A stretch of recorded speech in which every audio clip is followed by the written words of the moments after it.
Well, good day, everybody. This will be kind of interesting to see who is actually around on a Sunday just to see Explorer. But I've got to tell you, if you're watching this, you're going to get a world exclusive sneak peek at something very special. So let's just see what happens. And I won't be mentioning it anywhere else. And no one else is going to ever see what I'm going to show you until such time as, well, let's just say it's in about another 4, 5, 6 weeks. Anyway, that'll be a bit of fun, and no one's actually turned up yet. So there you go. If you're not interested in Explorer, you're going to miss out. The Explorer is very important.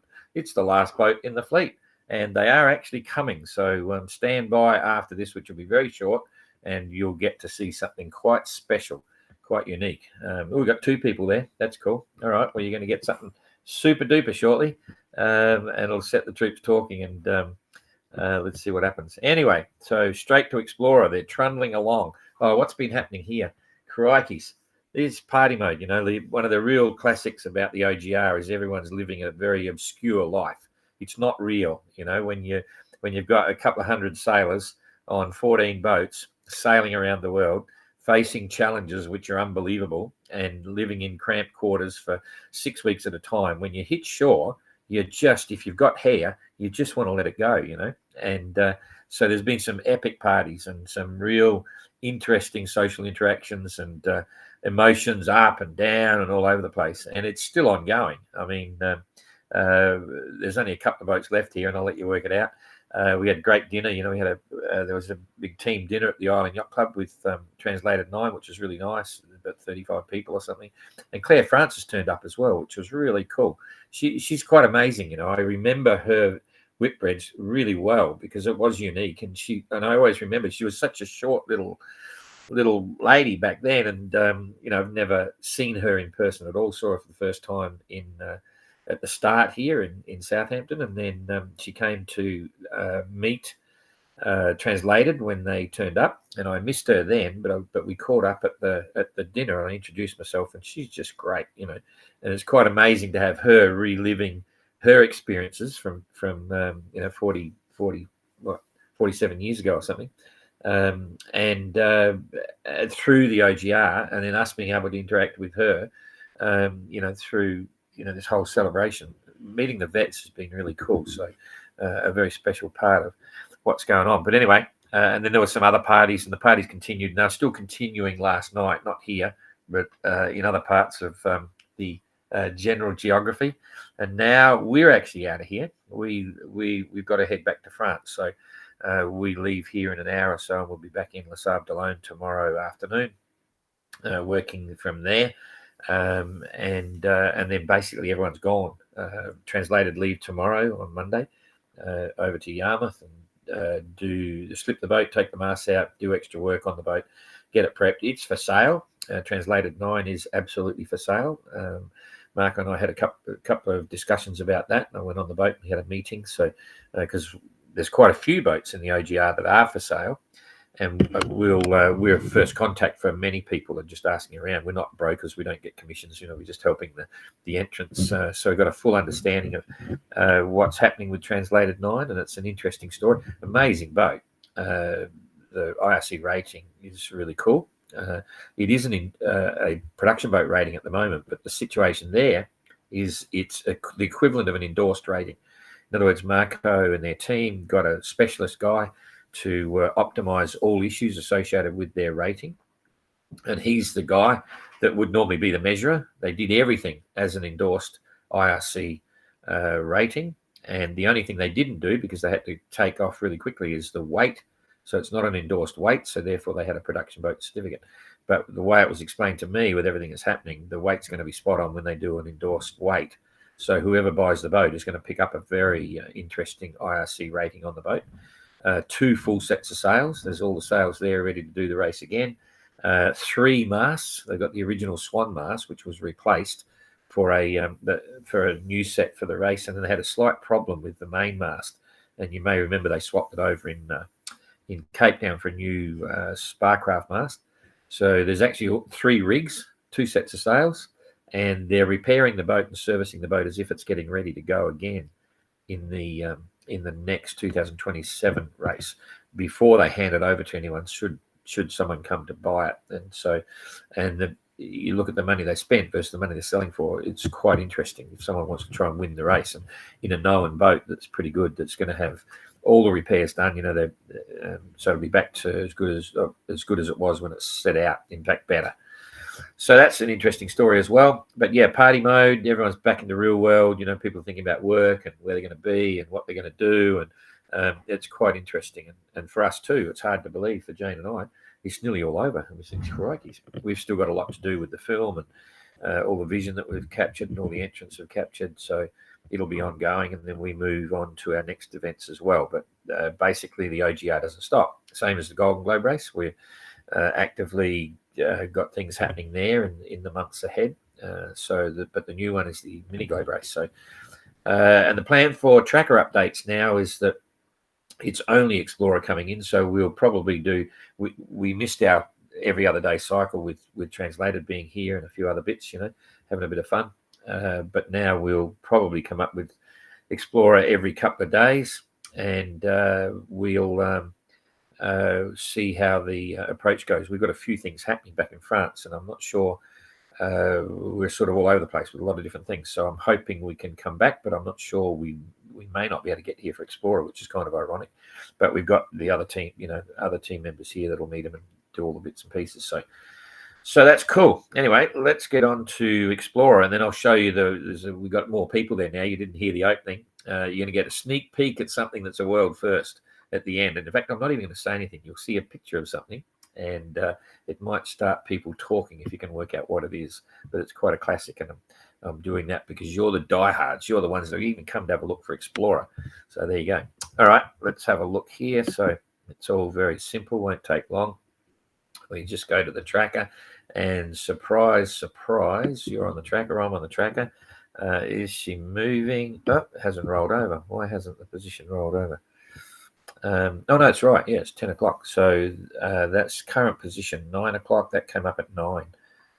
That's 8 UTC, 9 UTC. It's now 10 o'clock. So we're actually been sitting on that for 1 hour, and they're absolutely screaming, doing 1.1 knot. So it's as I suggested yesterday, they got a bit of a boost in the right direction, but now it's going to go quiet, and I think we're going to see only a day or two of solid sailing, and then the rest of it's going to be quiet and challenging. So they've got they did 82 nautical miles in the last 24 hours, so it's not too bad. They were doing pretty well for a while, and then they've fallen in the hole there, and they've still got 800 miles to go to the finish. So normally that would be about 6 days or so, something like that. But it's going to take them a while because let's just roll through the weather. I might pick this up a bit. See the size. Yep, that's not too bad. So that's where they're going. That's where everyone's been. And they've got this very light wind here. We should be able to click this through bit by bit. Yep. So they've got another, this is 1:30 this afternoon. The wind's going to pick up, but not strongly. They're going to get a bit more breeze. So they're only going to get moving probably 3s and 4s, but heading in the right direction with a light northerly that's going to fade again. So now we're into tomorrow morning, and bingo, not only is it light, but it's coming around and swinging on the nose. So by tomorrow midday, in 24 hours, they're going to have a southeasterly that's probably going to push them up in a northeasterly direction. They're not holding high on their attacking ability. So then they'll probably only make 70 miles in a day. So they're still going to have 700 something miles to go in the first 24 hours. If we click that through, you can see the breeze is okay. It's coming up from the southeast, and that will let them start moving pretty well. But they'll be around about here then. So they should start walloping a bit on day 2, and that's at midnight day after. But the breeze is good. It's not, it's a good breeze. Southerly, it'll be on the beam. It'll be wet, but they'll be making a fast ride. So that day they'll probably get 170 miles or something. So you could say, it's getting towards, 300 miles in by 300 miles or so, and it's not looking too bad. So this will be day 3, and they've probably done about 400 miles. So by day 3, or a little bit less, maybe 350. So they'll be probably by the 8th, I reckon they'll be somewhere around about here. Okay, and you can see then that they've got headwinds now, and they don't like headwinds for some reason. So, press the wrong one here. So we come back here. So I get out of that. So remember on the 8th, they're around about here somewhere. The wind's now turned on the nose. It's not extreme, but nonetheless, it's headwinds. Okay, and they'll be about just over 400 miles away on the 8th. That could be a couple of good days if they're really flying. But the wind is going to stay headwinds. You can see there, it's still got from the front of the boat. They're trying to get up here, so they'll be probably tacking north, coming up towards Ireland or something by the end of the night, and wouldn't have made that much progress. The velocity made good towards the finish. They're probably less than 100. So that's on the 9th. By the 10th, they've still got these light headwinds. They'll be going back and forwards across here, trying to get up there. So there's the 10th, and then more headwinds, light headwinds all the way 11th and 12th. By the time they get to the 12th, 11th and 12th, they should be getting very close, but they would have been struggling in these light headwinds. So I'm suggesting if this weather holds to the forecast, that we might not see them until after the 12th. 7 days for 800 miles, only an average of about 100 miles a day or something. So 110, 120 miles a day, but I think that's where it's going to be. So they'll line up at the 12th.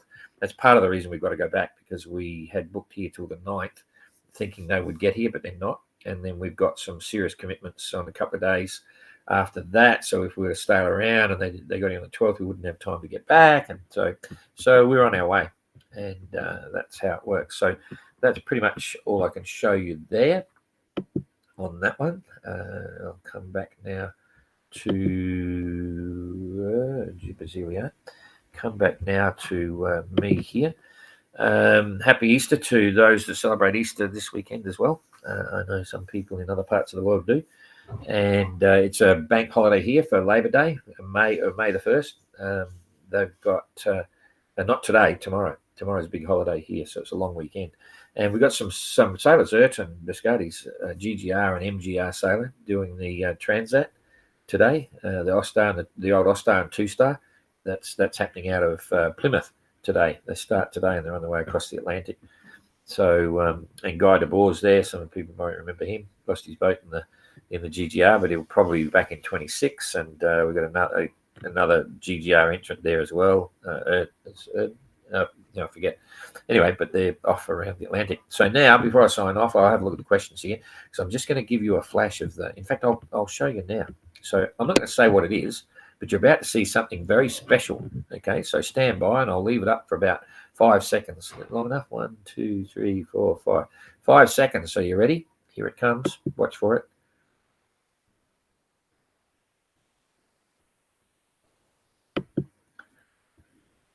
Oop, wrong one. We'll get rid of that. Put me up. So what was that? What was that, do you think? Anyway, if you're a real Whitbread fanatic, you'll probably start to imagine what it might have been. And I'm not going to say anything, but it's pretty exciting. So, and it's big. It's big. And it's all shiny and stuff. Anyway, nothing more to say. We've been working on it. And I thought, oh, wow. So we're not supposed to show anyone, but I thought, oh, you're the keen guys. Okay, Explorer is so interesting down its own inscrutable thing. Yeah, inscrutable. Yeah, absolutely. They're absolutely doing their own thing, and no one's complaining. Got another tweet. The other Jane will put the tweets up before we leave. So, g'day, Rob. I was thinking about how weird it must be for everyone to turn to normal. Explorer have the right idea, maybe. Well, yeah, maybe they're delaying the inevitable, but there's a lot of people on shore that are delaying the inevitable. They don't want to face reality, so they're still having fun. And it's great. When you're together with the crews and stuff, it's really cool. And there's a lot of after parties when the boats get home. And I think most of them are done now, except for White Shadow. White Shadow got a big one in Barcelona this month, I think. Yeah, later this month. But Helsinki had theirs, and Galeana's on top of some stuff. So everyone's hanging on to the dream right now. Paul, good morning from Plymouth. You're still following the live updates. Good on you, Paul. Explorer just keeps on exploring. Yeah, Mark knows. Mark was on board. They absolutely are, or were, and still are. So, Carol, Jeff, new paragraph needed in the next edition. Says who, Don, the boat shall stick to the run line. In the notice of race or sailing instructions. Yeah, some distances notwithstanding safety factors to minimise the explorer factor. It's going to be a long time to live that down. I can tell you a bit. I mean, we're going to have 2 boats in the next OGR. I'm waffling now. You've all come to see Explorer, but there's not a lot to talk about there. So I'm just going to. Anyway, so I will tell you a bit about the boat. It's a Baltic 51, exactly the same as Scott Bank of Finland, which was Tapio's boat when he was 23-year-old in the 80. I keep forgetting now. The 84, I think it was, or 80, 81. I can't remember. Anyway, it must have been 84. Oh, I don't know. Anyway, it's a 1980 Baltic 51. Beautiful boat. Perfect foundation to build an IRC rating boat that works well. Smaller boats sometimes can, if you're lucky, a small boat might be able to be a bit more competitive than a bigger boat in IRC, but it's a long way around the world, and we'll see. But I'm very excited about that, and I absolutely committed to try and sail one of the boats. So we'll have Explorer, the Baltic 51. Explorer will be the racing boat. I mean, the Baltic will be the performance boat, and Explorer will be the adventure boat, but they'll still be out to beat Explorer's time in the 23 edition of the OGR. So yeah, we'll have 2 boatloads, and that's we'll have 20 crew that we'll fill. And so if you're interested, stand by for all the news later on. And yeah, I think I mentioned we've got 5, and in fact, we've got 5 boats that just did this edition of the OGR that are more or less committed to do it again in 27. But there's another 1, 2, 3 more that haven't committed, but I reckon they'll be back. So there could be 5, 6, 7, 8 of the existing boats may turn up next time. 5, absolutely. And there's another 3 that I reckon will be back too. So, boy, the number of people that are talking to us about, there's a bit of hype on this new class where you don't have to, it'll be in flyer class, but it doesn't have to have done the previous Whitbread race. It just needs to be designed before 1988, and that opens up a whole thing. And we've got 1, 2, 3 that we're already talking to, and there's only 4 spaces for those boats. So, and then we only had the notice of race out for a few weeks. So all looking very interesting. Someone's picked what it was, but what sort? There's a significant story there, and only if you really are very much a Whitbread fanatic will you realise the significance of that. Anyway, that's another story. G'day, Colin. Suzette. The reality is that the amazing race has finished for most. Yeah, absolutely. Great reason to keep the fun and joy rolling on. Yeah, I mean, we're still doing the same. I mean, we had fun yesterday, chatting with everyone and carrying on. So I just wish I could get more people on board to sail train school kids in a coastal town surrounded by 3 bodies of water, sponsors of equipment, modern boat, safety gear for both primary and secondary school kids. Where's the school? It's always a good program, but it's always hard to find sponsors. We were trying to set up to support. We had a yacht club called the Royal Namuka Yacht Club on Namuka Iki in Tonga, and we had cabins there. I had a whole fleet of Optimus dinghies, brand new, including 1 Olympic boat and so on. And we lost a lot in the tsunami. The whole island got wiped clean. We lost everything.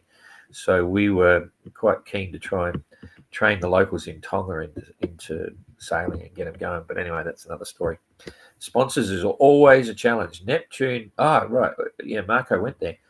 Neptune have its own welcome party tomorrow in Vannes at 5 p.m. French time. So if you're around in Vannes, I think it's pronounced Vannes, Neptune's having their big party, and Bertrand will be there, and Tan and all the crew. They did a great job. They had a whole suite of people involved, and they're absolutely keen to come back again. Neptune should be there again in 27, and as Tan said, they'll be much better prepared, and they'll have a whole new selection of crew and all that sort of stuff. So the dream lives on. So and Marco, who you all know, Marco's our logistics manager. We haven't had a lot for him to do, but it's since Auckland, so he's doing some other stuff. But he's been with us for the last 3 weeks or something, helping us move out of the office. He's still working. He's working on another photographic boat that we've got Mona, our rib, and we've got another one we're just setting up now. So he's been putting that together in Les Sables d'Olonne, but he's meant to be working on Explorer now, getting it all serviced and cleaned and repaired and everything. But there's no Explorer, so he's going to sail on Explorer instead. Get him to hurry up. So Marco's coming over on the 13th to jump on Explorer to sail it back. Actually, we've still got spots if you want to go for a sail on Explorer, and you can get to Portsmouth on Haslar Marina by the sort of 12, 13, 14 or something. We might be able to put you on if you want to go for a ride. So think about that. Okay, Neptune has. You did it twice, Marco. Cheapers on the program. All right, I've been waffling on a little bit much, and thanks for that. So we'll probably come up not tomorrow because we're still driving and settling, going on the ferry. So that's Monday. So probably Tuesday we'll come up again. See you later. Ooh, it's nearly all over. Wow. I'll tell you what. I'll give you one more sneak peek. You ready? Ooh, check it out. Wow.